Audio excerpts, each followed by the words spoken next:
गांव के चौपाल में अपनी बहन का सर काटकर ये दो फारूकी भाई कौन सी और कैसी वापसी हासिल कर रहे थे, ये जानने के लिए हमें 6 महीने पीछे जाना होगा। गांव काशमगढ़, उत्तर प्रदेश।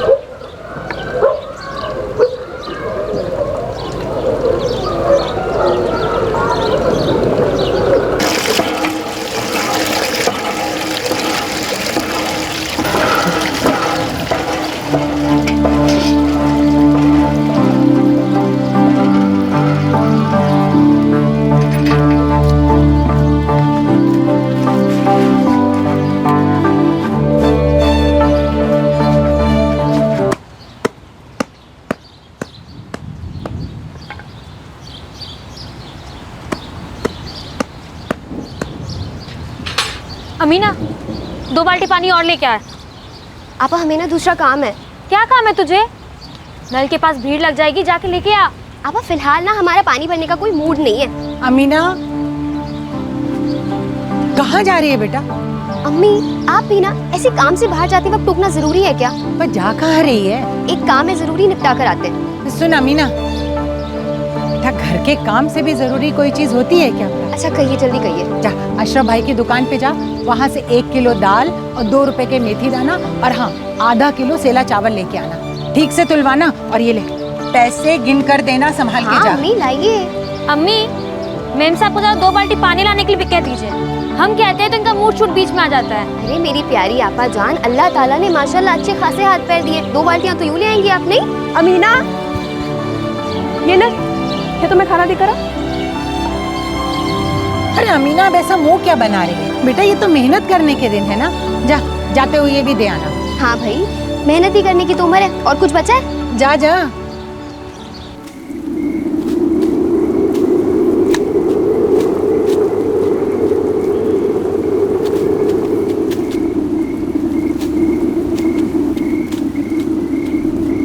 नाविद भाई, साहिल भाई, खाना लाए आपके लिए।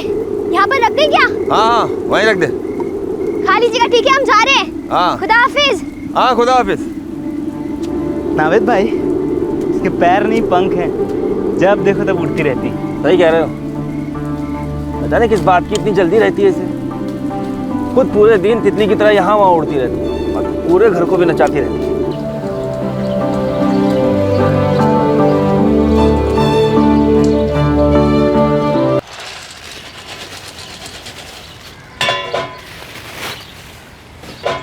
हाँ 50 रुपये हो गया।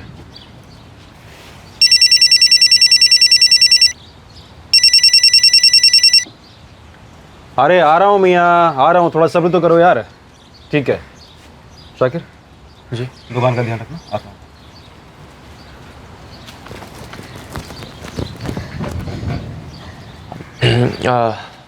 कहो क्या चाहिए? 1 किलो मसूर की दाल, आधा किलो सेला चावल और 2 रुपए की मेथी दाना।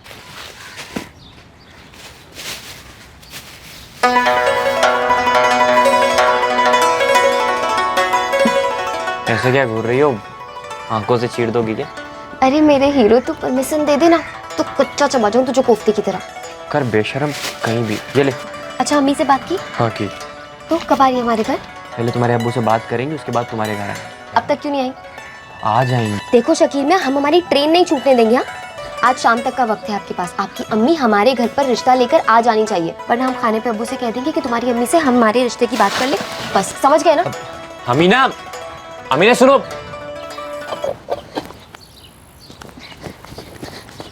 अब्बू, अब्बू। क्या हुआ अमीना, गांव में जलजला आ गया क्या? अब्बू आप शकील की अम्मी से कब बात करेंगे?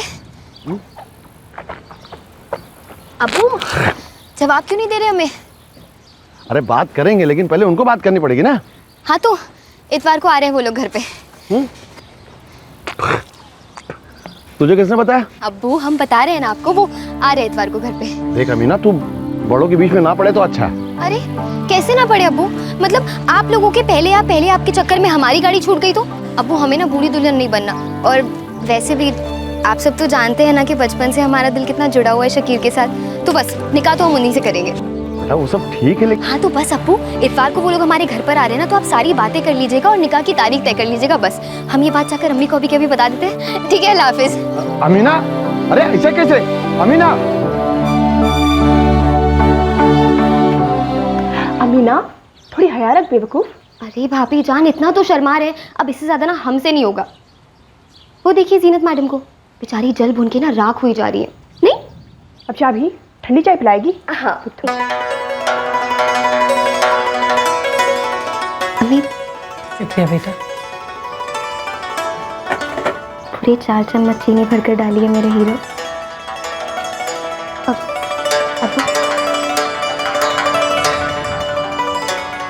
भाईजान,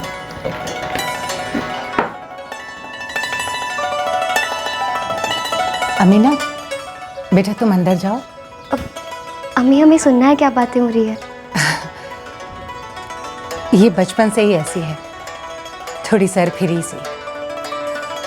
क्यों शकील मियाँ, झेल लेंगे ना आप हमारी बहन को? अरे नाविद भाई, उसकी तो बहुत प्रैक्टिस है इन्हें। मतलब हम कह रहे थे अभी रिश्ता पक्का समझे ना। तेरे सलाह मशवरे के बिना कैसे कोई बात पक्की हो सकती है मेरी अम्मा? अरे भाई हम तो बिल्कुल रजामंद है। और रही बात शकील मियाँ की, तो वो तो मरे जा रहे हैं हमें बेगम बनाने के लिए, तो बस और क्या चाहिए, वो तो कभी मुकरेंगे ही नहीं। तबस्सुम बहन, हमें इन दोनों के रिश्ते से कोई एतराज़ नहीं।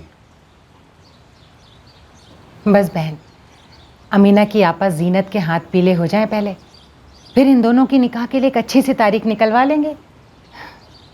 बहन आप ये बात बिल्कुल ठीक कह रही हैं। बड़ी बहन के निकाह से पहले छोटी बहन का निकाह कैसे हो सकता है?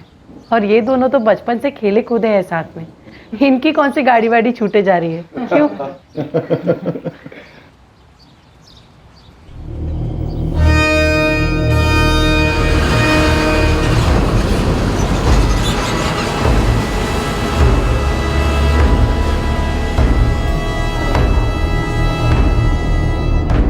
अम्मी कहाँ जाएंगे? रमीज़ाबाद, तेरे चचा जान रहते हैं वहाँ, उन्हीं के यहाँ रुकेंगे। अमीना ने ऐसा क्यों किया?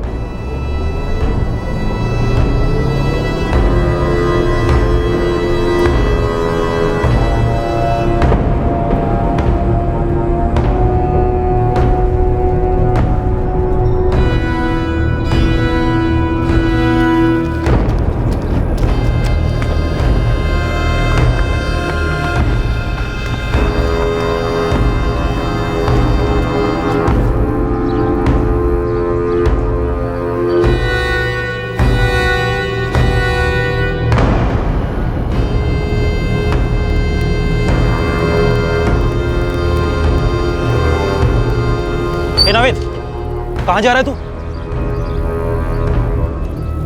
पता नहीं। गांव मत ही जाना, पुलिस किसी भी समय पहुंच सकती है, समझा? अमीना है साहब, हमारे गांव के सलीम फारूकी की बिटिया। किसने किया ऐसा? वो सब उसी के दोनों भाइयों ने मिलकर बड़ी बेरहमी से मार डाला उसको, नावेद और साहिल फारूकी। साहब वो अमीना को वहां से घसीटते हुए लाए थे। हम सब हक्का बक्का रह गए, मुंह से एक लफ्ज भी नहीं निकला। फिर नावेद ने अमीना का सर हाथ में लेकर के गांव वालों को धमकाया भी साहब। ये दोनों फारूकी बंधु चले कहाँ गए? बाकी के परिवार के लोग कहाँ हैं लड़की के? वो तो भाग गए साहब। गांव की चौपाल पर दिन दहाड़े सबके सामने लड़की को मार डाला, सबने देखा, लेकिन किसने उन्हें पकड़ा नहीं, किसने उन्हें रोकने की कोशिश नहीं की।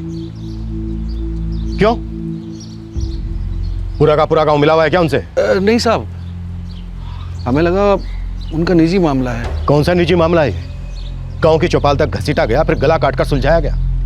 गांव की बाकी लड़कियों को भी धमकियां दी गई और किसने आवाज तक नहीं उठाई उनके खिलाफ। साहब हम कबूल करते हैं कि उन दोनों ने बहुत बड़ा गुनाह किया है, लेकिन ये लड़की, ये अमीना भी ऐसी बेकार की जिद किए बैठी थी कि। हाँ साहब, पूरी बिरादरी की नाक कटा रही थी, इसे घर वापस आना चाहिए था। कहां से घर वापसी होनी चाहिए थी अमीना की?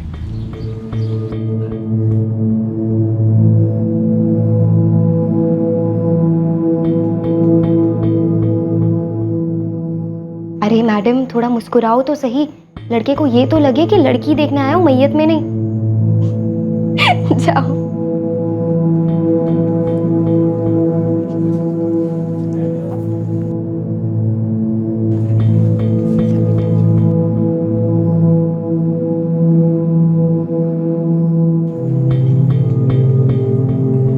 हमारी बिटिया आपका घर बहुत ही अच्छे से संभाल लेगी। पढ़ लिख भी लेती है थोड़ा बहुत।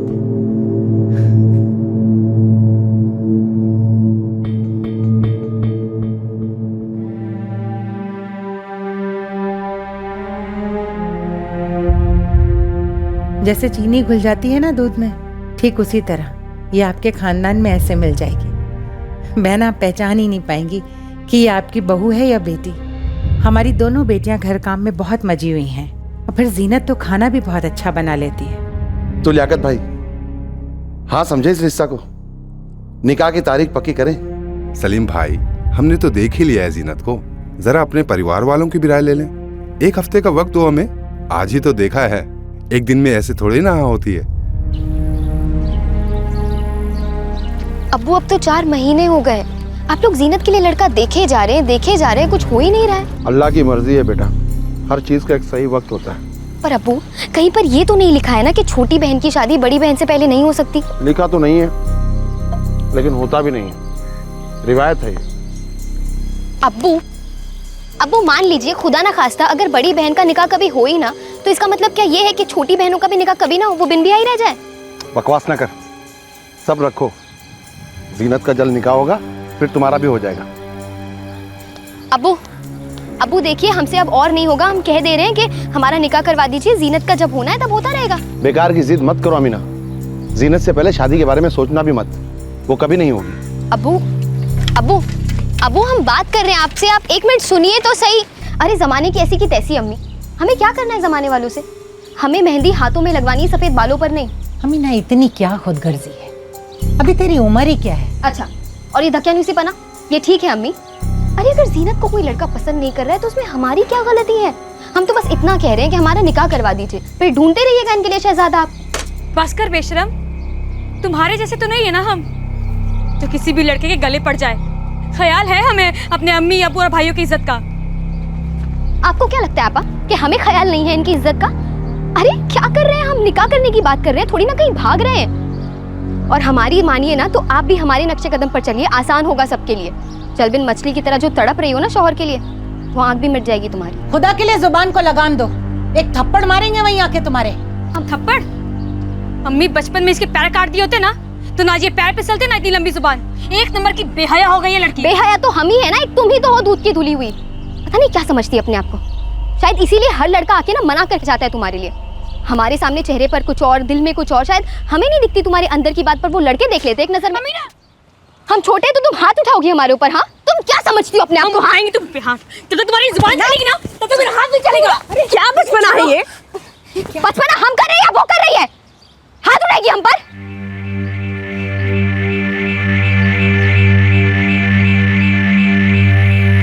अमीना, इन सब मामलों में जोर जबरदस्ती कहाँ चलती है? क्यों नहीं चलती? हमारे घर वाले रजामंद है तो कर लेते हैं ना निकाह। तो तुम्हारे घर वालों ने कहा है ना तुम्हें सब्र रखने को, तो रखो सब्र। क्यों रखे हम सब्र? देखो शकीर, हमसे नहीं होगा, हमें दुल्हन बनना है, वो भी आज। तुम चल रहे हो हमारे साथ निकाह करने? क्या बेवकूफों जैसी बातें कर रही हो? ऐसा क्या कह दिया हमने? देखो अमीना, तुम जानती हो कि शादी निकाह 2 लोगों के बीच नहीं बल्कि 2 खानदानों के बीच होता है, और अगर अभी हमने ऐसी वैसी कोई गलती की ना तो बाद में बहुत पछताएंगे। ना तो हम खुश रह पाएंगे ना तो हमारे घर वाले, और तो और बदनामी इतनी होगी कि पुश्तों तक बू आएगी।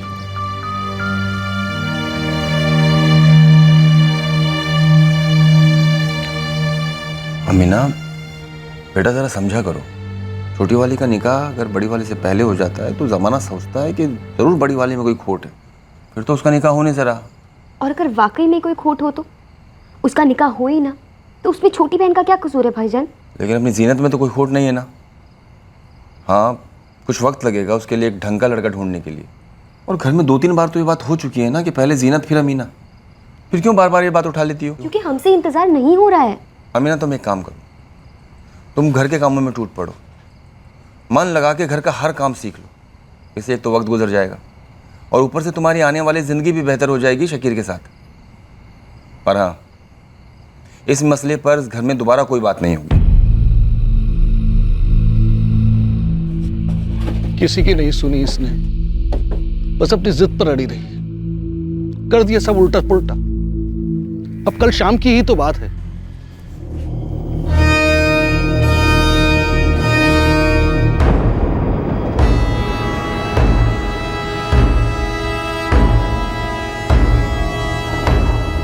ए अमीना, ये क्या हो रहा है? हम घर छोड़कर जा रहे हैं। कहाँ जा रही है? अपने ससुराल। अमीना रुको, अमीना, अमीना रुको, पागल हो गई हो क्या तुम? फिर से रोकोगी हमारा रास्ता? अब तो जाने दो हमें। हम यहाँ से हिलने वाले नहीं हैं और तुम भी कहीं नहीं जाओगी।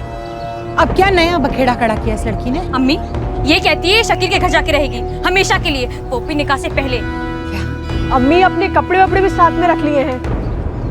या अल्लाह, क्या हो गया है मेरी बच्ची को? अम्मी हम बिल्कुल ठीक है, हमारा होने वाला ससुराल है वो, वहाँ रहना हमारा हक बनता है और फर्ज भी, समझी आप? जा रहे हैं हम। अमीना तुम कहीं नहीं जाओगी। हटो काना। अमीना,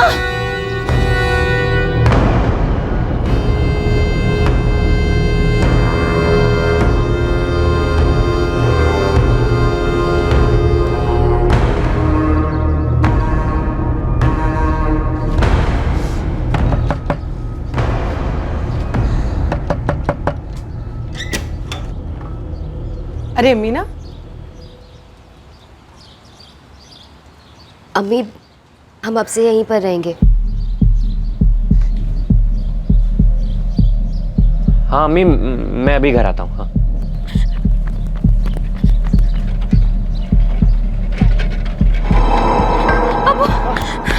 क्या हुआ जीनत? अबू अमीना घर छोड़ के शकीर के घर चली गई। उसका भेजा घूम गया।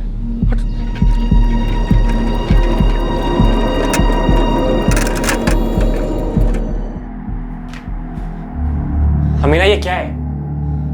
मतलब तुमने तो हद कर दी है। देखो अब तुम कुछ ना बोलो, हम उस घर में वापस नहीं जाएंगे। अमीना बेटा ऐसे थोड़ी ना होता है, तुम अचानक यहाँ ऐसे।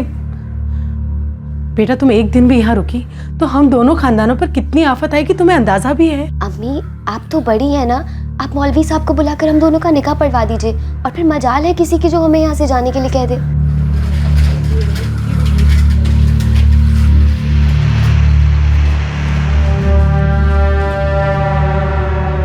देखो अमीना, समझदारी इसी में है कि तुम घर वापस चली जाओ, चाहिए तो हम तुम्हें खुद छोड़ के आएंगे। लो अब्बू आ गए तुम्हारे। अपने घर चलो अमीना। अब्बू हम अपने ही घर में हैं। देख अमीना, गांव भर में हमारी थूथू हो, इससे पहले चलो यहाँ से। शकील बाद में सामान ले आएगा। अब्बू हमें नहीं फर्क पड़ता कि गांव वाले थूथू करते हैं या वाहवाही, हम बस चाहते हैं कि आप शकीर से हमारा निकाह करवा दीजिए, बात खत्म। हम यहाँ से हिलने भी नहीं वाले।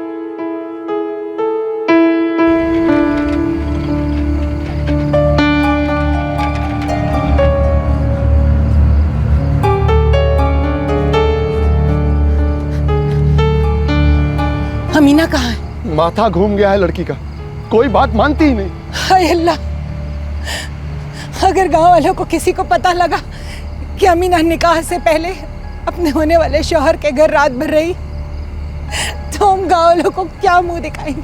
अब तो हो गया हमारा निकाह, बदचलन लड़की की बदचलन आपा, थप्पा लग जाएगा। अब क्या करें?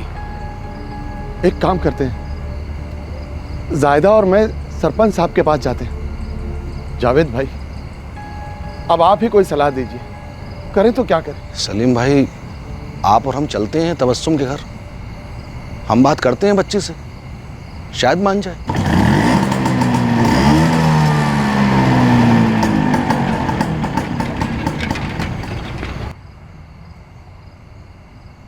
तुम समझ नहीं रही हो, अगर तुम एक रात भी यहाँ रुकी तो कल की सुबह हम सबके लिए काली सुबह होगी। और इस तरह तो हमारा निकाह वक्त आने पर भी नहीं हो पाएगा।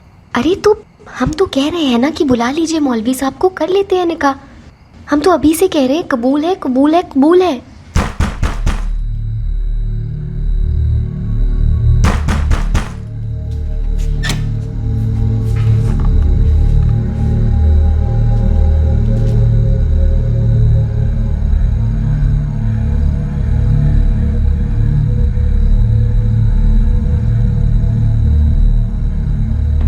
नहीं मानी साहब। फिर हमने कहा सलीम से कि इसे 1-2 दिन वहीं रहने देते और गांव में किसी को नहीं बताते।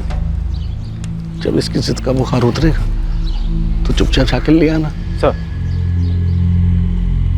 ये गांव का किराने वाला है अशरफ। इसने नावेद को देखा है अभी थोड़ी देर पहले मेरतुला गांव की तरफ जाते हुए। मेरतुला में क्या? सर ये कह रहा है कि वहां पर उसका ससुराल है। एक टीम भेजो, उठा लो। सर।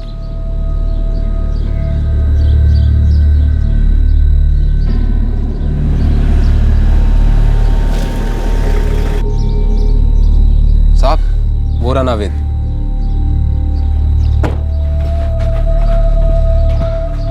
तेरा भाई साहिल का है नावेद? गाड़ी में बिठाओ इसे। चल।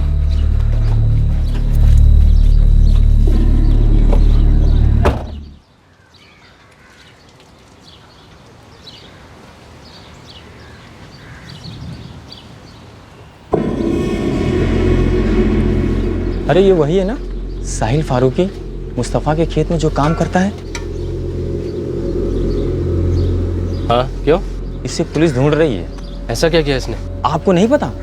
इसने अपनी बहन का गला काट डाला बीच चौपाल पर।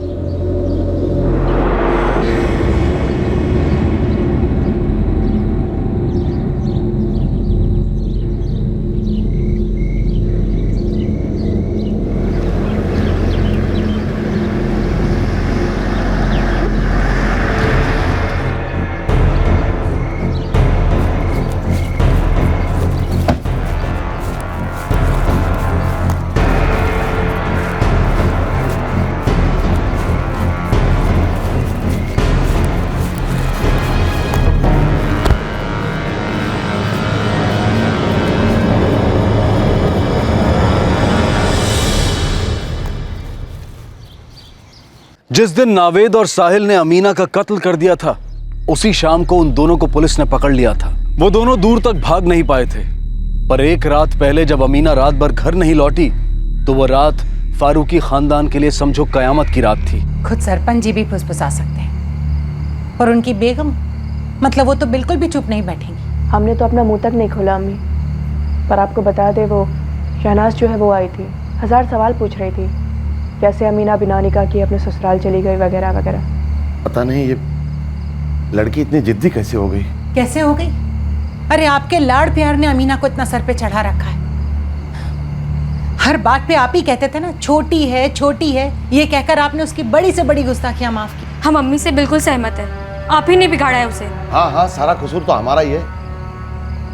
दिन में 12 घंटे घर से बाहर रहते, रिक्शा चलाते, खून जलाकर पसीना बहाते, और तुम लोग तो घर में रहते हो ना, काबू में नहीं कर पाए उसे।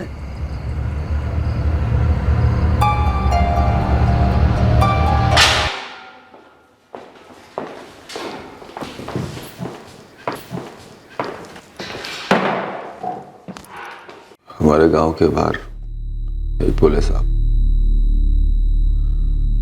वहां जाकर हमने अमीना का सर नीचे नदी में फेंक दिया। हंसी अभी वहीं फेंका नदी में? जी हाँ। ड्राइवर्स की टीम भेजो सर। अगर वो अपनी जिद पर अड़ी थी तो तुम अपनी जिद छोड़ देते। बहन थी तुम्हारी। हमारी तो कोई जिद नहीं थी साहब, उसने हमारे खानदान की नाक कटवा दी थी।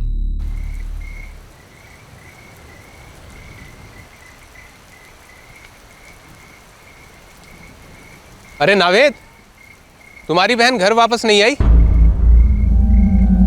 देखो दोस्त, थोड़ा सख्ती से पेश आओ, ले आओ लड़की को घर में। वैसे भी गांव में ये बात आग की तरह फैल गई है कि लड़की रात भर घर से बाहर थी। देखो सलीम मियाँ, कुछ भी हो पर लड़की को इतनी छूट नहीं देनी चाहिए। अरे निकाह होने वाला है, हुआ तो नहीं ना, और शाकिर के घर रात भर। तौबा। देखो मियाँ, जमाना मर्दों का है, शाकिर पर तो कोई आंच नहीं आएगी, सारी उंगलियां लड़की पर ही उठेंगी और बदनामी उसके घर वालों की होगी।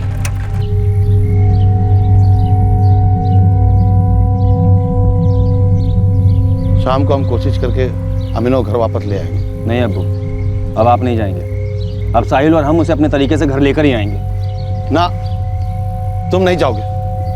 अमीना और तुम भाई बहन सब एक जैसे हो, गुस्से वाले, एकदम जिद्दी, मामला और बिगड़ेगा। अब्बू जिद एक चीज होती है और बेहयाई दूसरी। और ये अमीना अपनी खुदगर्जी के झंडे गाड़ रही है। अब्बू हमने आज तक कोई ऐसी हरकत नहीं की जिससे शर्म से आपके गर्दन झुक जाए, लेकिन इस अमीना ने आज वो हरकत कर दी है। और अब्बू खुदा ना खास्ता शाकिर मुकर गया तो कौन करेगा अमीना से निकाह? और उसके चक्कर में हमारा हुक्का पानी बंद हो जाएगा। ये सारी बातें अपनी जगह बस, और तुम नहीं जाओगे। मैं शाम को जाऊंगा और उसको समझा कर ले आऊंगा। नहीं अब्बू, इस अमीना ने अपनी हद पार कर दी है। वो सीधे तरीके से मानेगी ही नहीं। उसे साहिल और हम अपने तरीके से ही घर लेकर के आएंगे और फिर उसे तमीज़ और हया की तालीम भी देनी है। चलो साहिल।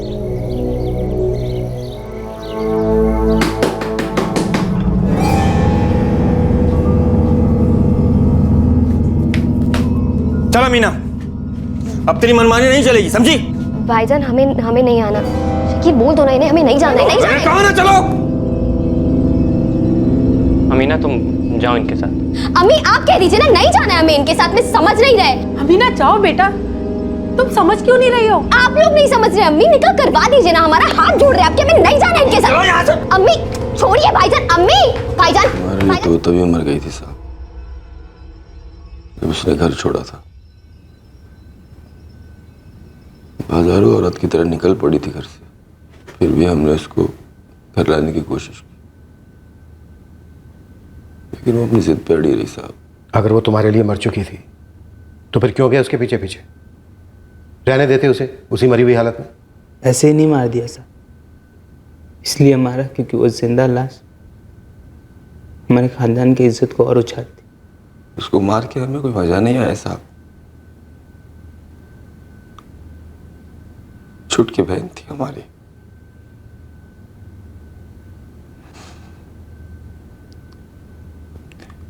इन हाथों को पकड़कर उसने चलना सीखा था साहब।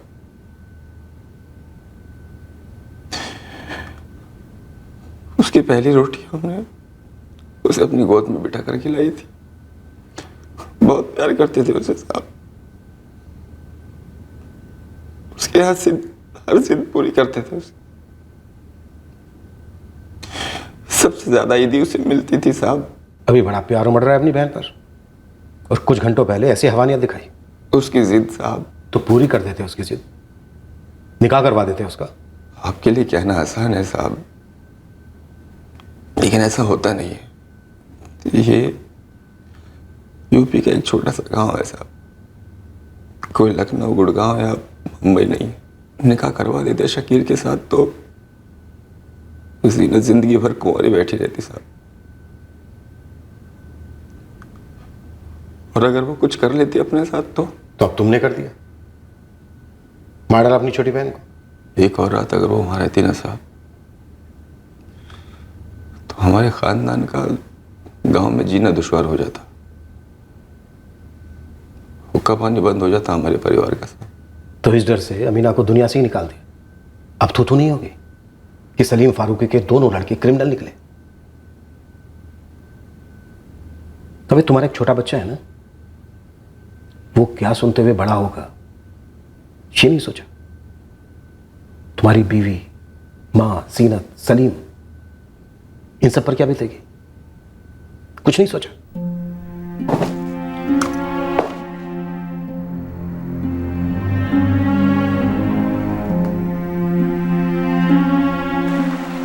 नदी के जिस हिस्से में नावेद ने अमीना का सर फेंकने की बात कही थी, वहां काफी ढूंढने के बाद भी पुलिस को ना तो अमीना का कटा हुआ सर मिला और ना ही मर्डर वेपन। नावेद और साहिल की गिरफ्तारी की खबर सुनते ही फारूकी परिवार के बाकी सारे सदस्य गांव लौट आए। तबस्सुम और शकीर भी अपने घर को लौटे। काफी समझाने के बाद सलीम ने अमीना का धड़ स्वीकार किया और उसे दफना दिया।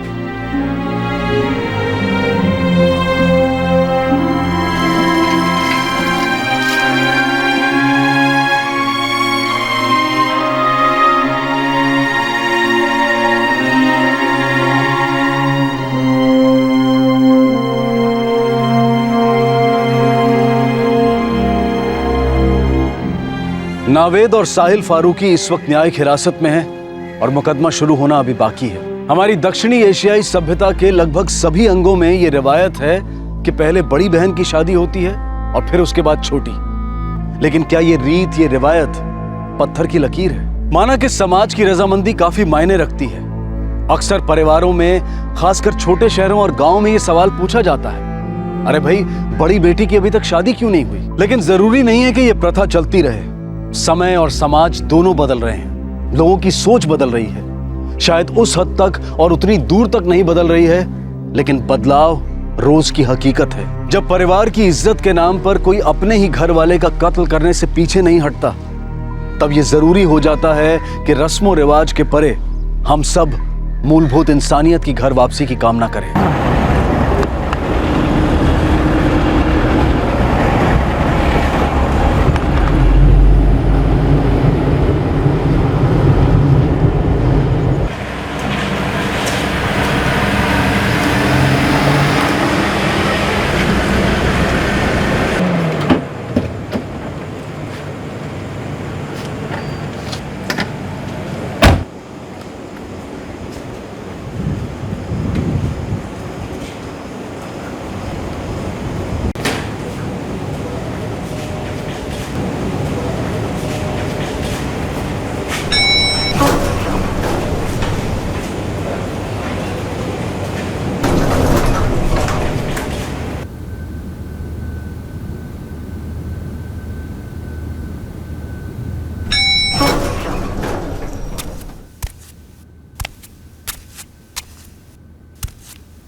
कोमल,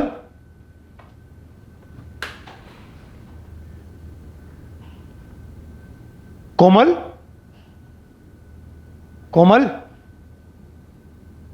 कोमल,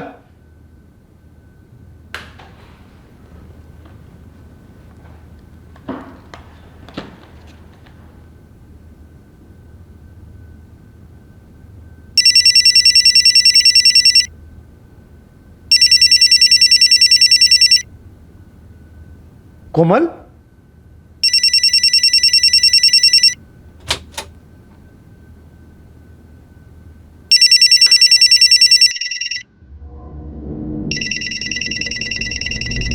कोमल, कोमल,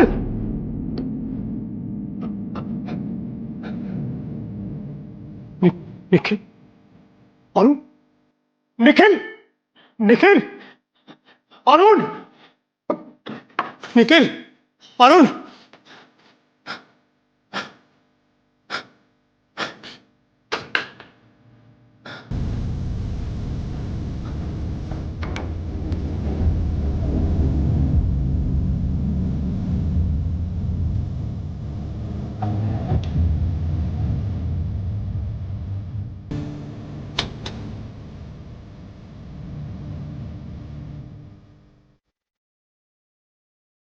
ये देखने में अंदर गया सर तो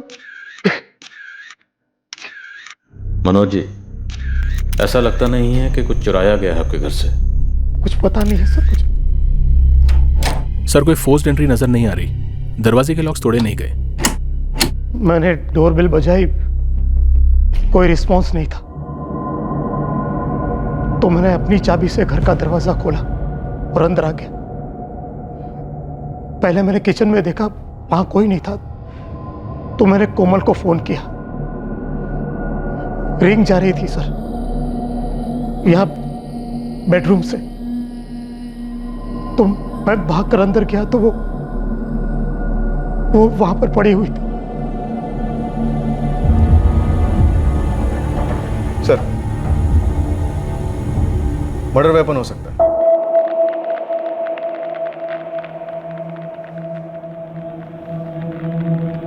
मनोज जी, चाकू आपके घर का?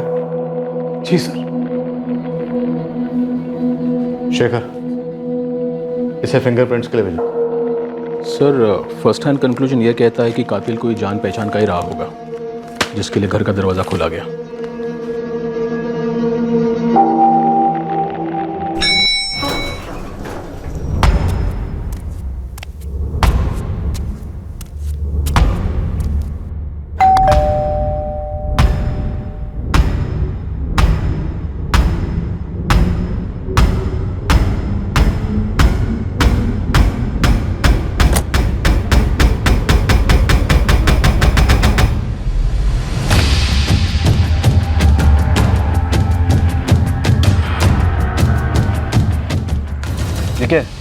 शर्मा के घर के अंदर कोई एंट्री क्यों नहीं है? दिन में तो कोई नहीं आया था साहब। कोई नहीं आया और 3 लाशें घर के अंदर ऐसी बिछ गई। उस फ्लैट की तरफ जाते हुए मैंने किसी को नहीं देखा।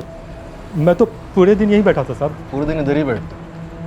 जितने भी घंटे होते हैं तुम्हारी ड्यूटी के, हर वक्त इधर ही बैठे रहते? पानी की मोटर खोलने नहीं जाते, टॉयलेट नहीं जाते, कुछ नहीं करते? इन सब कामों के लिए तो जाना ही पड़ता है साहब, लेकिन इन सब कामों में तो मुश्किल से 2-4 मिनट लगते हैं। 2-4 मिनट में कोई अंदर से बाहर जा सकता है और बाहर से अंदर आ सकता है। सीसीटीवी कैमरा है सोसाइटी में? सेक्रेटरी साहब बोल रहे थे कि लगाने वाले हैं। नाम क्या है तेरा? पंचम दास। सच सच बता, शर्मा के घर के अंदर कौन गया था? मैं सच कह रहा हूँ साहब, मैंने किसी को जाते हुए नहीं देखा। सिर्फ मनोज साहब गए थे 1 घंटे पहले, इसके अलावा मैंने किसी को नहीं देखा। मैं बिल्कुल सच कह रहा हूँ साहब। कोमल पर कोई सेक्सुअल असॉल्ट? नहीं सर। बच्चों पर? नहीं। अभी 9:15 हुए हैं, तो तकरीबन शाम के 4-4:30 बजे? हाँ सर। मुझे लगता है जब वॉचमैन सीट छोड़कर गया होगा तब कातिल फटाफट फ्लैट में घुस गया होगा या घुस गए होंगे, क्योंकि सोसाइटी के रजिस्टर में फ्लैट की कोई भी एंट्री नहीं है। और बाहर भी तभी निकला होगा या निकले होंगे जब वॉचमैन अपनी सीट पे नहीं था। मतलब सर मर्डर्स काफ़ी जल्दी में किया गया।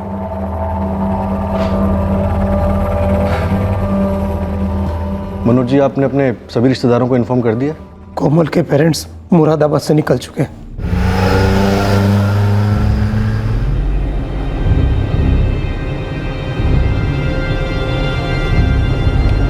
कोमल की छोटी बहन पूजा आगरा में रहती है, उसे भी बता दिया। क्या? ये क्या बोल रहे हैं जीजू आप? कब हुआ ये? कैसे? जीजू मैं अभी निकल रही हूँ। निखिल और अरुण आपके साथ है ना? क्या?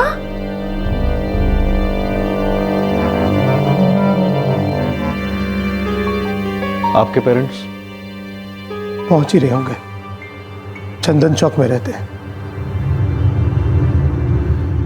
मनोज जी, रोज ऑफिस के लिए कितने बजे निकलते हैं आप? सर 9 के आसपास। आज भी 9 बजे के आसपास ही निकले थे? जी। अच्छा कोमल, निकल रहा हूँ, bye. Bye Manoj. Nikhil, Arun ready हुए कि नहीं? लेट हो जाएगा। निखिल और अरुण 9:30 बजे स्कूल जाते हैं और 4 बजे लौटते हैं। आज भी 4 बजे ही लौटे होंगे, चिल्लाते हुए, मस्ती करते हुए। आपसे, आपकी वाइफ से आज कोई मिलने आने वाला था, शाम में या दोपहर में कभी? मुझे कोई आइडिया नहीं है सर। आपकी वाइफ की किसी के साथ कोई दुश्मनी?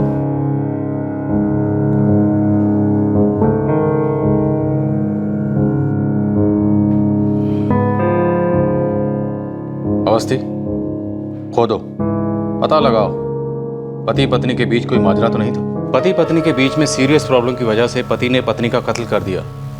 इस तरह के केसेस हमने बहुत देखे, पर क्या कोई बंदा अपनी पत्नी के साथ साथ अपने छोटे छोटे मासूम बच्चों का भी कत्ल कर सकता है?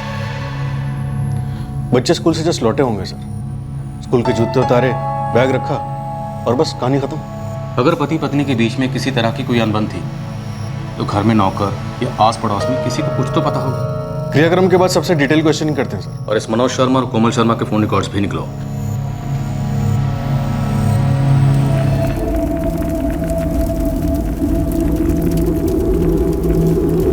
सर, जहाँ तक हम जानते हैं मनोज और कोमल के बीच सब कुछ सही था, और ये जो कुछ हुआ है ये सब देखकर तो हम सब लोग भी शॉक में हैं। स्वीटी जी, कभी कोमल ने आपके साथ कुछ शेयर किया हो?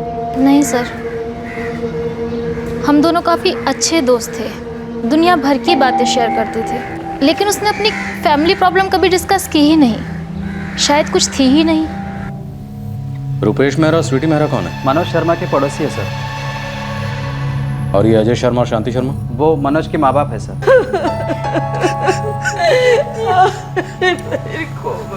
ये सब क्या हो गया अजय जी?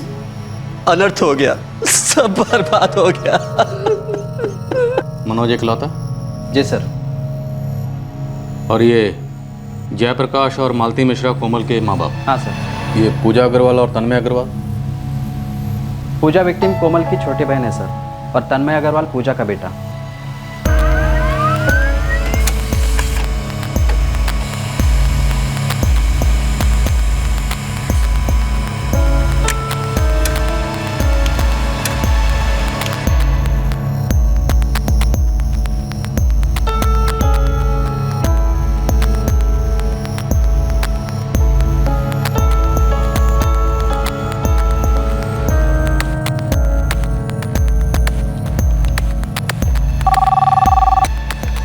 हेलो, आर के नागपाल फर्टिलाइजर्स, नूपुरपुर पुलिस स्टेशन से पीएसआई अवस्थी बोल रहा हूँ। जी सर।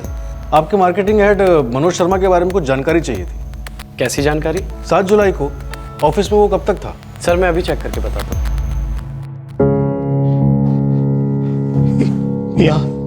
यहाँ पड़ी हुई थी वो।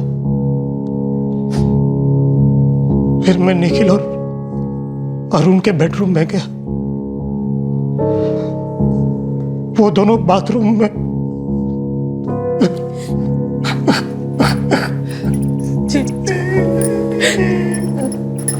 जीजा जी।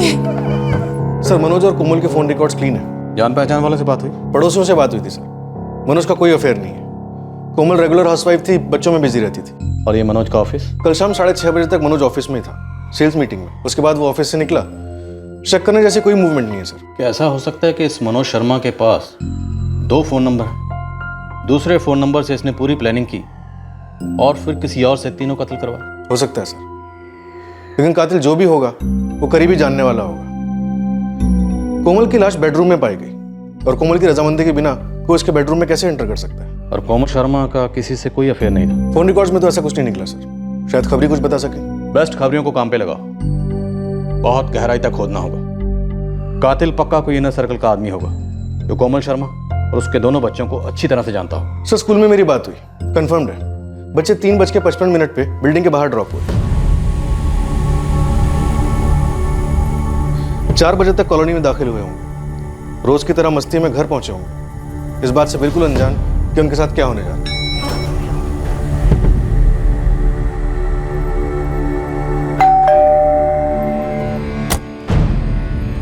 हाय।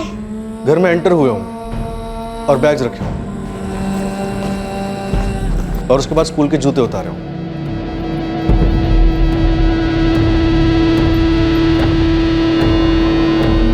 और फिर उनके गले काटे गए। और हमें दोनों बच्चों की लाशें बाथरूम में मिली एक साथ। उन दोनों को तो ये पता भी नहीं होगा कि बेडरूम में उनकी माँ मारी जा चुकी। सर हो सकता है निखिल और अरुण को पहले मारा गया हो और उसके बाद कोमल शर्मा को। नहीं अवस्थी, उसकी पॉसिबिलिटी नहीं है, क्योंकि अगर घर में कोई सिर्फ मेहमान बनकर आया था या आए थे तो कोमल शर्मा उसे अपने बच्चों के बेडरूम में क्यों लेकर जाएगी? और अवस्थी, ऐसा कैसे हो सकता है कि कोई घर में आराम से दाखिल होता है या होते हैं, क्योंकि घर में फोर्स्ड एंट्री के कोई निशान नहीं। कोई घर में आता है, फिर बेडरूम में जाता है और बेडरूम में जाकर कोमल शर्मा का उसी के घर के किचन नाइफ से मर्डर कर देता है। सर शायद पहले किचन में गए हो। क्या कोमल शर्मा उनके लिए चाय कॉफी बना रही थी? सर चाय कॉफी बनाने को निशान तो नहीं मिले किचन में। अवस्थी, फिर किचन में क्यों जाएंगे? और वो चाकू किचन से कब और कैसे लाया गया? 2 और 2 4 बैठ नहीं रहे हैं अवस्थी। इस मनोज शर्मा की अंदर बाहर से ग्रिलिंग करनी होगी और इन दोनों फैमिलीज की भी। सर ये जो पूजा है ना, कोमल की छोटी बहन, उसका पति अविनाश अग्रवाल उस दिन शमशान घाट आया नहीं था सर। इतना बड़ा कांड हुआ फिर भी। जीजू चाय कुछ तो खा लीजिए जीजू, ऐसा कैसे चलेगा? इतना बड़ा हादसा, पत्नी की सगी बहन और 2 छोटे छोटे बच्चों का कत्ल होता है, और यह अविनाश अग्रवाल ना तो क्रियाक्रम में शामिल होता है और ना ही बाद में मिलने आता है। दाल में कुछ काला है। पक्का इस कत्ल के पीछे कोई पर्सनल एंगल है, क्योंकि घर से एक ढेला चोरी नहीं हुआ, सिर्फ एक औरत और 2 छोटे छोटे मासूम बच्चों का दर्दनाक तरीके से कत्ल किया जाता है। क्या यह कत्ल किसी को दर्द देने के लिए किया गया?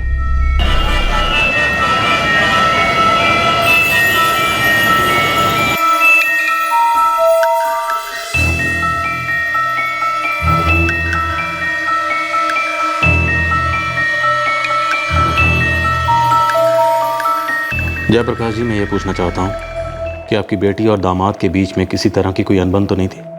कोई पारिवारिक झगड़ा या कोई सीरियस इशू जिसकी वजह से ये सब हुआ? बिल्कुल नहीं सर, दोनों में बड़ा प्यार था। 11 साल हो गए थे दोनों की शादी को। जयप्रकाश जी, अगर सब कुछ ठीक था, दोनों में प्यार था, तो फिर अचानक सब कुछ बर्बाद कैसे हो गया? तो अचानक एक दोपहर को आपकी बेटी कोमल और आपके नवासों का कत्ल हो जाता है और आपके दामाद मनोज शर्मा को इस बात की भनक तक नहीं है कि उसका घर, उसकी जिंदगी किसने उजाड़ दी। और सर आप समझते हैं कि मैं ये बता सकूंगा कि वो दरिंदा कौन था? अगर मुझे पता होता तो शायद मैं उसका। जयप्रकाश जी प्लीज।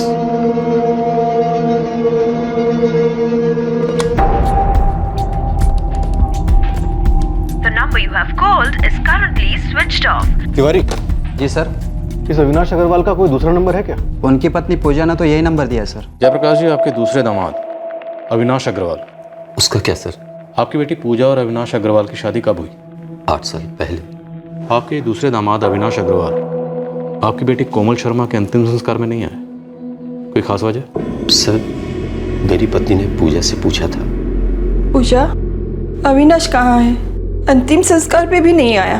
मैंने तो बोला था मम्मी, उन्होंने कहा कुछ काम में अटके हुए हैं। जीजू मैं अभी निकल रही हूँ। निखिल और अरुण आपके साथ है ना? क्या?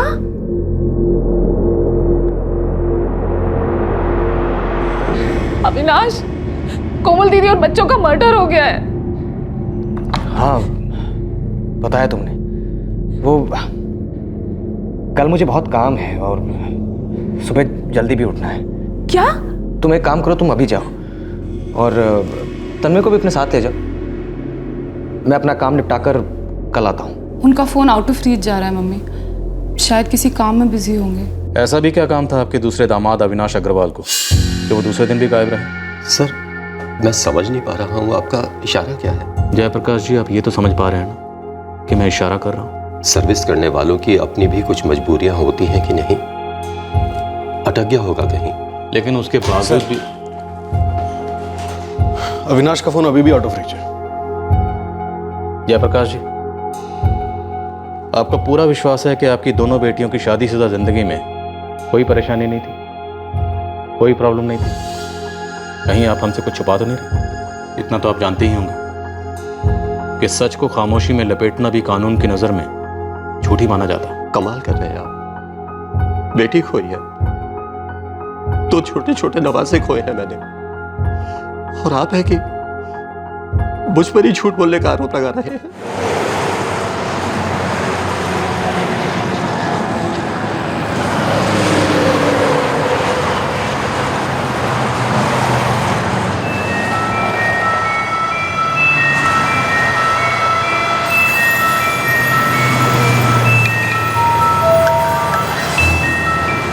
अवस्थी, जब रिश्तों में बाहर से सब कुछ ठीक ठाक दिखे या ये दिखाने की कोशिश की जाए कि सब कुछ ठीक ठाक है, तो पीछे बहुत कुछ सड़ रहा होता है। सर, इस मनोज शर्मा को उठाते हैं, हिलाते हैं, जरूर कुछ ना कुछ बोलेगा।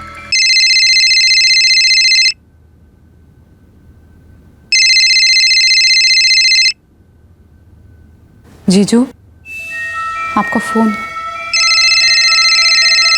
मैं तुमसे कुछ कहना चाहता था दोस्त।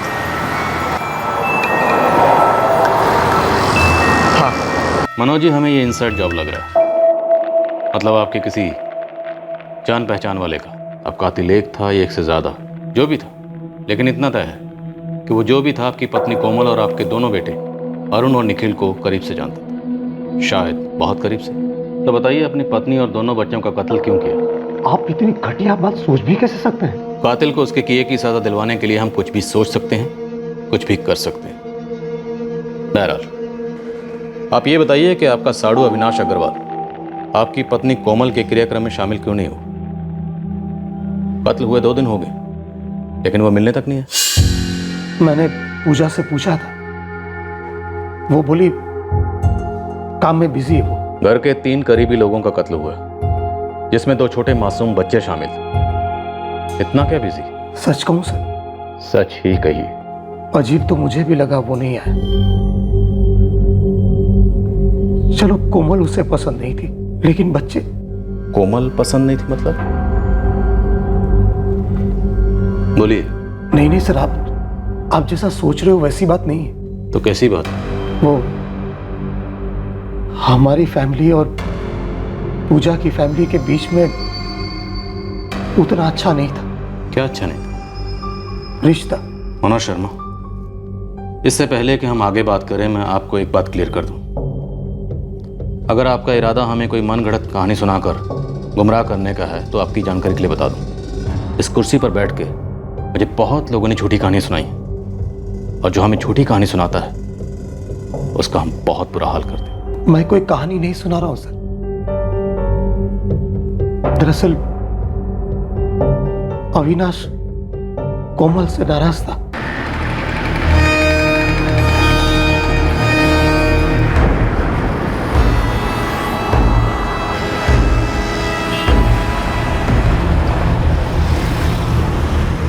पूजा और अविनाश के बीच में खटास पड़ चुकी थी। अभी आप कह रहे हैं कि अविनाश की कोमल से नहीं बनती है, एक सेकंड पहले आप कह रहे थे कि दोनों फैमिलीज की आपस में नहीं बनती थी। वही कह रहा हूं सर, सब कनेक्टेड है।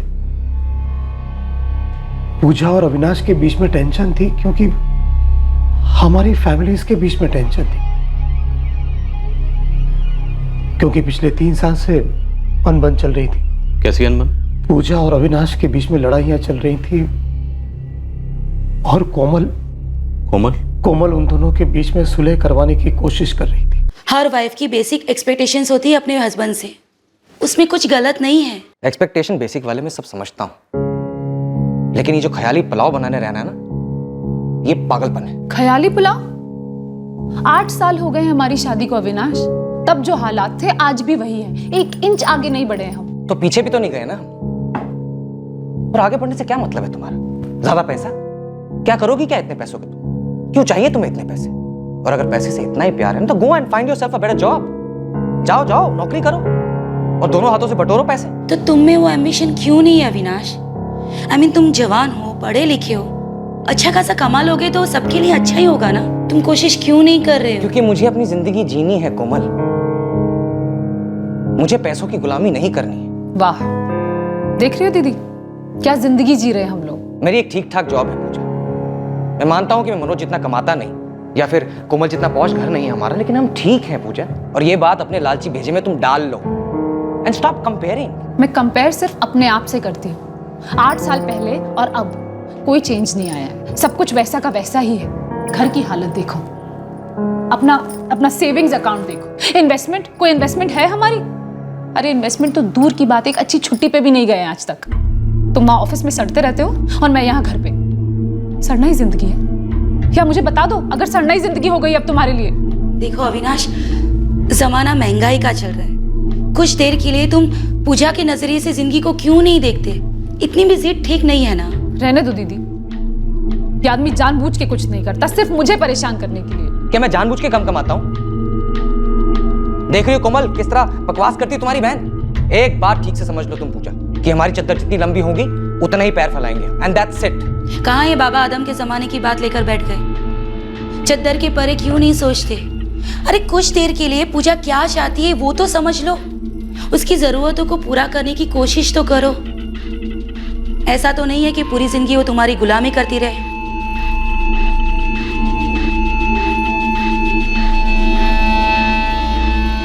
कोमल, तुम पूजा और अविनाश के मामले में कुछ ज्यादा दखल दे रही हो, मत करो। पूजा अविनाश के साथ खुश नहीं है। तो कोमल, वो पति पत्नी के बीच की बात है। तुम्हें पता है आज अविनाश ने मुझे फोन किया था। क्यों? अरे क्यों का क्या मतलब, वो अपसेट है तुमसे। कह रहा था मुझसे कि तुम्हें दूर रखे उन दोनों के मामलों से। पूजा मेरी बहन है, उसकी तकलीफें मेरी तकलीफें हैं। कोमल, तुम अपने बारे में क्यों सोच रही हो? सिर्फ निखिल और अरुण के बारे में सोचो। वो दोनों तन्मय से कितने करीब हैं, अविनाश से भी हैं। और हमें रिश्तों में दरार क्यों डालनी है सबके? मनोज, दरार ऑलरेडी गहरी हो चुकी है। पूजा डिवोर्स लेने वाली है। क्या? कहीं ये डिवोर्स का आइडिया तुमने तो नहीं डाला पूजा के दिमाग में? क्यों? उसका खुद का दिमाग नहीं है, वो खुद सोच समझ नहीं सकती कि ये शादी उसके लिए नर्क बन चुकी है। मनोज, पूजा को सपोर्ट करना, उसकी लाइफ में दखल देना नहीं है। इस वक्त उसे सबसे ज्यादा मेरी जरूरत है। और ये तुम अविनाश की साइड ना ही लिया करो तो अच्छा है। उस आदमी में एक पैसे का एम्बिशन नहीं है और ऊपर से इतना बड़ा ईगो। इसीलिए अविनाश का अंतिम संस्कार में ना आना मैं समझ सकता हूं। दरअसल एक ख्याल तो ये भी आता है सर, कि कहीं उसी ने तो नहीं मार डाला कोमल और मेरे बच्चों को। सर, अविनाश का फोन 10 मिनट के लिए ऑन हुआ था, वापस स्विच ऑफ हो गया, भाग रहा है। बात इतनी बिगड़ चुकी थी। इनके घर पे जाओ और अविनाश की पत्नी पूजा से बात करो, पता करो कि अविनाश अग्रवाल कहाँ हो सकता है।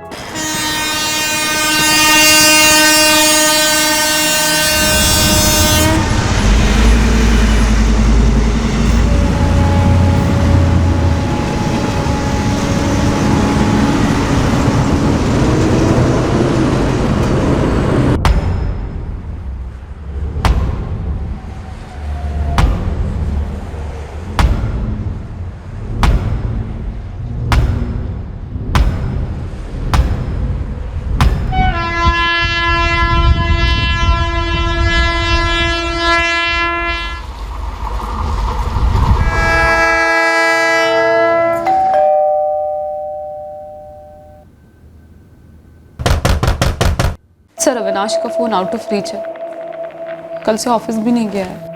सर, आगरा पुलिस अविनाश के घर गई थी, लॉक है। आपके सास ससुर कहाँ रहते हैं? जी लखनऊ में रहते हैं। फ़ोन नंबर दीजिए उनका। 98 अविनाश का नहीं है सर। हो सकता है वो किसी और नंबर से फ़ोन कर रहा हो, लेकिन याद रहे आप इस वक्त पुलिस स्टेशन में हो, इस बारे में से कुछ मत बोलिएगा। बात करिए। जी हेलो, मिसेज पूजा अग्रवाल। जी बोल रही हूँ। UP XX23X7, ये आपके हस्बैंड की बाइक का नंबर है, अविनाश अग्रवाल की। जी हाँ, कहाँ है वो और आप कौन बोल रहे हैं? जी मैं PSI गोविंद बंसल बोल रहा हूँ, रेलवे पुलिस से। Railway police? आपके पास अविनाश की बाइक कहाँ से आई? मैडम, अविनाश की बाइक मुझे रेलवे ट्रैक के पास पड़ी मिली है। आपका नाम और नंबर उनके बटवे से मिला है जो लाश के बगल में पड़ा था। लाश? जी हाँ, लाश। शायद आपके पति की मौत ट्रेन के नीचे आने से हुई है।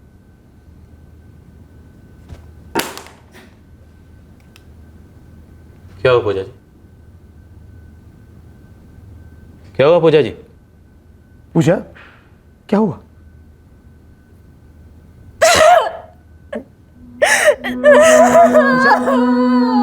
पूजा, संभालो अपने आप को। ट्रेन ड्राइवर ने बयान दिया है कि उसने अविनाश को देखा ट्रैक पर आते समय। सारे वार्निंग के बावजूद वो हिला नहीं। सर, अविनाश अग्रवाल के सेलफोन लोकेशन के हिसाब से वो 7 जुलाई को दोपहर 3 से 5 के बीच मनोज शर्मा के घर के आसपास था, गाजियाबाद। और आज सुसाइड से पहले उसकी बात किसी चंदन यादव से हुई थी, आगरा में। कब की बात? सर आज, अभी थोड़ी देर पहले जब इसका सेलफोन ऑन हुआ था। मैं तुमसे कुछ कहना चाहता था दोस्त। उठाओ इस चंदन यादव को।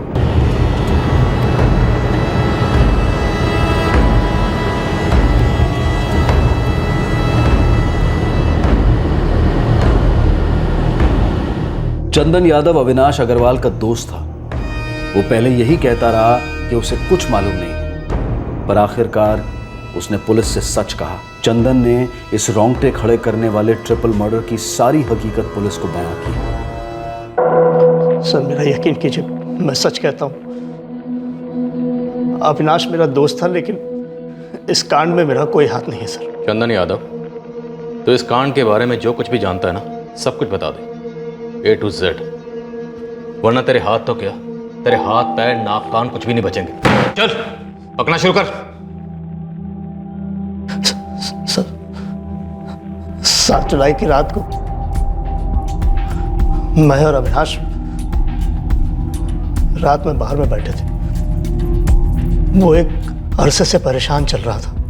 उसकी वाइफ जो है पूजा, वो उससे डिवोर्स मांग रही थी।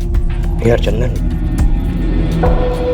यार समझ नहीं आ रहा कि पूजा को कैसे समझाऊं।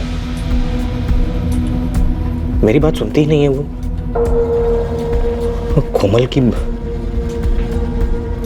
कोमल ने सारी बकवास उसके दिमाग में डाल रखी है। सीधा ना कोमल और उसके हस्बैंड को पकड़, सामने बिठा और सीधे सीधे बोल दे कि भैया देखो, अपनी लाइफ से मतलब रखो, हमारी जिंदगी में दखल अंदाजी मत करो। हाँ, बोलकर समझाकर हो गया।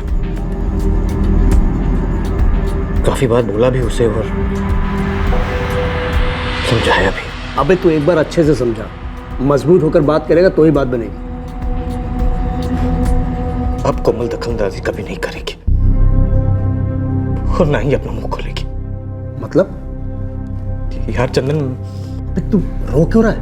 आज मैं कोमल के घर गया था उससे बात करने। हाँ तो हुआ क्या? सब खत्म हो गया है।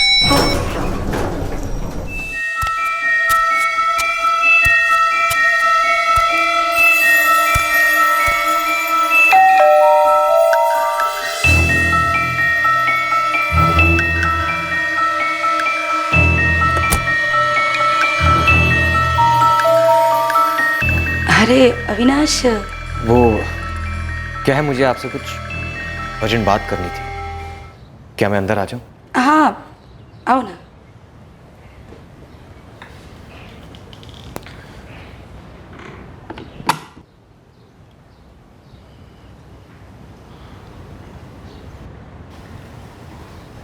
बोलो। वो कोमल, बात क्या है कि मेरा ना सर बहुत दर्द हो रहा है। क्या एक कप चाय मिलेगी? हाँ हाँ, मैं अभी पूछने ही वाली थी, मैं लेकर आती हूँ।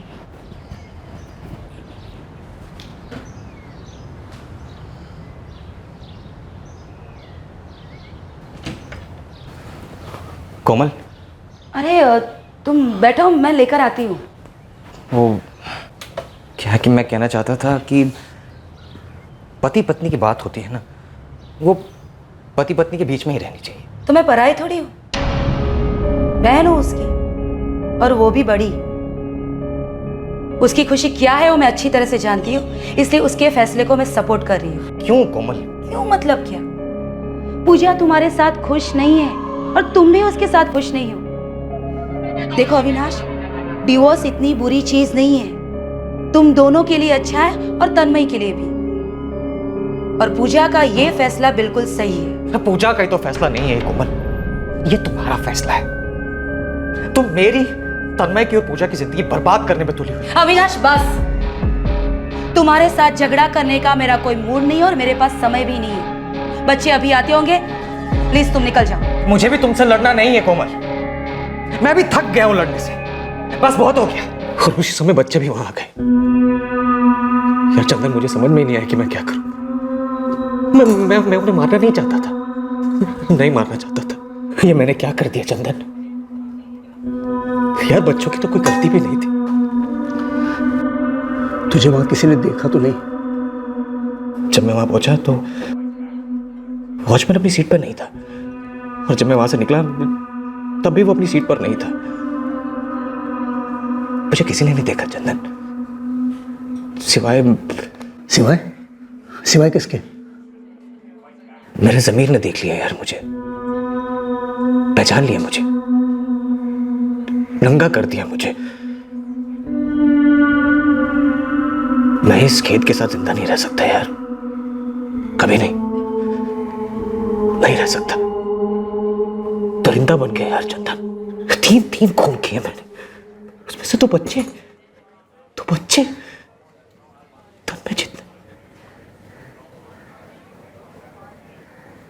तन्मय जितने थे। सर मैंने उससे बोला, कई बार बोला सर कि तू सरेंडर कर दे, जो सजा मिलेगी भुगत ले, पर उसका दिमाग खराब हो रखा था सर।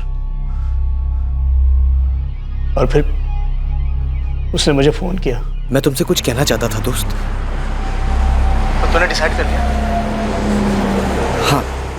कब कर रहा सरेंडर? अभी। है कहाँ तू? देख मैं भी आता हूँ तेरे साथ पुलिस थाने। ना, पुलिस के सामने नहीं, मैं भगवान के आगे सरेंडर कर रहा हूँ। मैं और जी नहीं सकता यार, अब मेरा टाइम आ गया यार,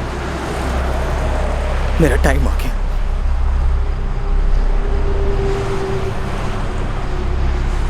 वाह चंदन यादव, दोस्त हो तो तुम्हारे जैसा।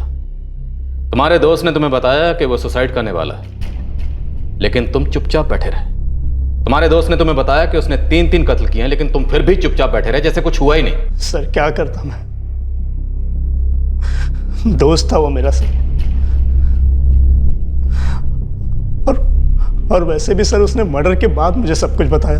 लेकिन तुम तो मर्डर के पहले पुलिस को बता सकते थे ना। तुम्हारा दोस्त था ना, गहरा दोस्त, उसने बताया होगा ना तुम्हें कि वो कोमल शर्मा और उसके दोनों बच्चों का कत्ल करने वाला है। नहीं सर, उसने मुझे ऐसा कभी कुछ नहीं बोला, कुछ भी नहीं बोला सर। अगर ऐसा कुछ भी बोलता सर मैं उसे रोकता, ऐसा कुछ भी नहीं होने देता सर। मैं सच कह रहा हूँ सर, उसने मुझे जो कुछ भी काम मैं सब कुछ सच आप लोगों को बता दिया हूँ सर। सर सच कह रहा हूँ सर, यकीन सर मेरा कोई लेना देना नहीं है सर मेरी बात तो सुनिए सर मेरी बात सुनिए सर, मैं बस सच कह रहा हूँ सर उसने जो बोला था बस तो सब बताया मैंने।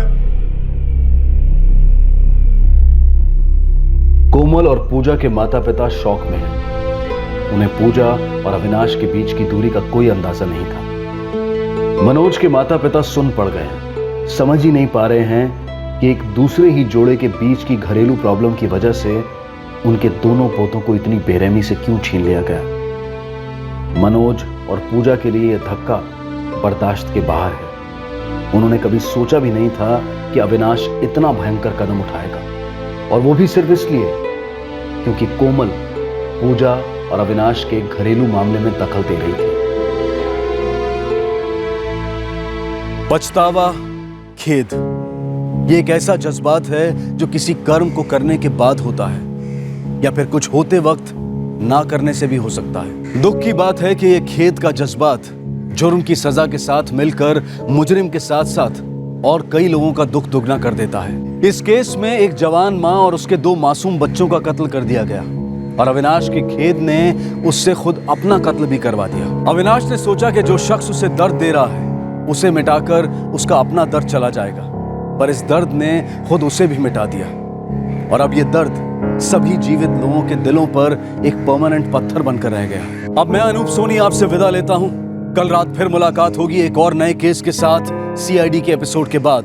तब तक सुरक्षित रहें और सतर्क रहकर एक अच्छे नागरिक का फर्ज अदा करें और देखते रहें क्राइम पेट्रोल सतर्क। सबक एक को सीख हम सबको। जय हिंद। इस तरह के और भी एपिसोड देखने के लिए हमारे चैनल को सब्सक्राइब करें और बेल आइकन दबाना ना भूलें।